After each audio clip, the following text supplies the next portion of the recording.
Students, इस video में हम ग्रुप 13 एलिमेंट्स के कुछ इम्पोर्टेंट यूजेस के बारे में पढ़ेंगे।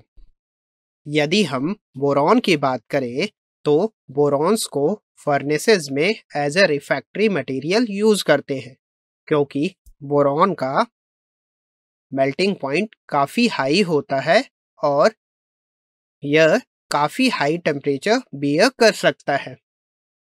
वहीं अगर हम बोरॉन नाइट्राइड और कार्बाइड की बात करें तो यह काफ़ी लाइट और काफ़ी हार्ड होते हैं, इसीलिए इनको हम बुलेट प्रूफ जैकेट्स बनाने में यूज़ करते हैं।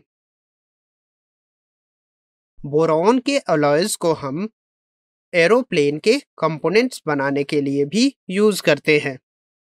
वहीं अगर हम बोरॉन के एक आइसोटोप B10 की बात करें तो यह आइसोटोप न्यूट्रॉन्स को एब्जॉर्ब करने की प्रॉपर्टी रखता है, जिसके कारण इसके मेटल बोराइड्स को हम न्यूक्लियर रिएक्टर्स में प्रोटेक्टिव शील्ड्स और कंट्रोल रॉड्स के तौर पर यूज करते हैं, जिससे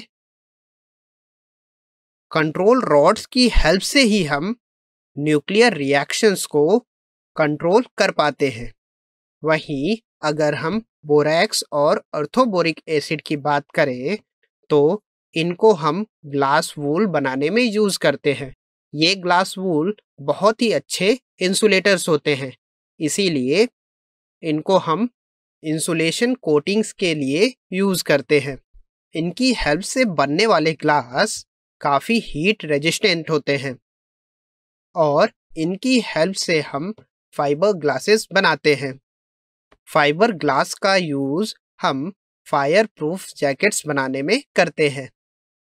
इस ग्रुप का सबसे वाइडली यूज्ड एलिमेंट है एल्युमिनियम। एल्युमिनियम को हम वायर्स के तौर पर, पाइप्स और ट्यूब्स के तौर पर, यूटेंसिल के तौर पर और एल्युमिनियम फॉयल के रूप में काफ़ी वाइडली यूज करते हैं। एल्युमिनियम के अलॉयज काफ़ी ज़्यादा टफ और काफ़ी लाइट वेट भी होते हैं। इसका सबसे इम्पॉर्टेंट एग्जाम्पल है ड्यूरा एल्यूमिन। ड्यूरा एल्यूमिन को हम एयरक्राफ्ट के पार्ट्स बनाने के लिए यूज़ करते हैं। चलिए हमने इस टॉपिक में जो भी पढ़ा है उसको समराइज कर लेते हैं।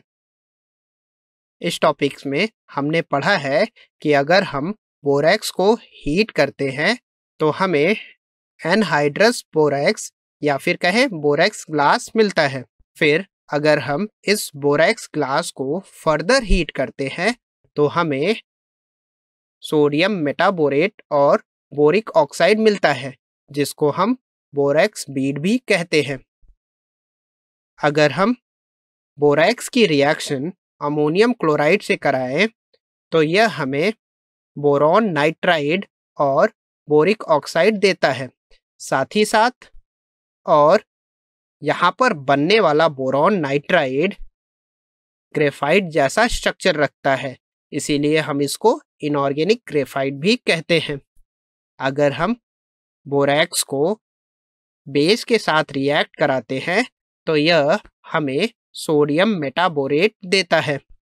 वहीं अगर हम बोरैक्स की रिएक्शन एसिड्स के साथ कराते हैं तो यह हमें अर्थोबोरिक एसिड देता है। और अगर हम अर्थोबोरिक एसिड को 100 डिग्री सेल्सियस पर हीट करते हैं तो हमें मेटाबोरिक एसिड मिलता है। और अगर हम मेटाबोरिक एसिड को 160 डिग्री सेल्सियस तक हीट करें तो हमें टेट्राबोरिक एसिड मिलता है। और अगर हम इसको स्ट्रांगली हीट करते हैं तो हमें बोरिक एनहाइड्राइड या फिर कहें बोरिक ऑक्साइड मिल जाता है। इस तरह से हम यह भी कह सकते हैं कि अगर हम बोरिक एसिड को स्ट्रांगली हीट करेंगे तो हमें बोरिक ऑक्साइड मिल जाता है। और अगर हम बोरिक ऑक्साइड की रिएक्शन मोर रिएक्टिव मेटल्स जैसे कि सोडियम, पोटेशियम, एल्युमिनियम, मैग्नीशियम के साथ कराएं तो यह हमें बोरॉन एज अ प्रोडक्ट दे देता है। वहीं अगर हम बोरिक ऑक्साइड की रिएक्शन कार्बन के प्रेजेंस में हैलोजेंस के साथ कराएं तो हमें boron trihalide as a product मिलते हैं। अब तक पढ़े हुए कॉन्सेप्ट की हेल्प से आप इन प्रॉब्लम्स को सॉल्व कर सकते हैं।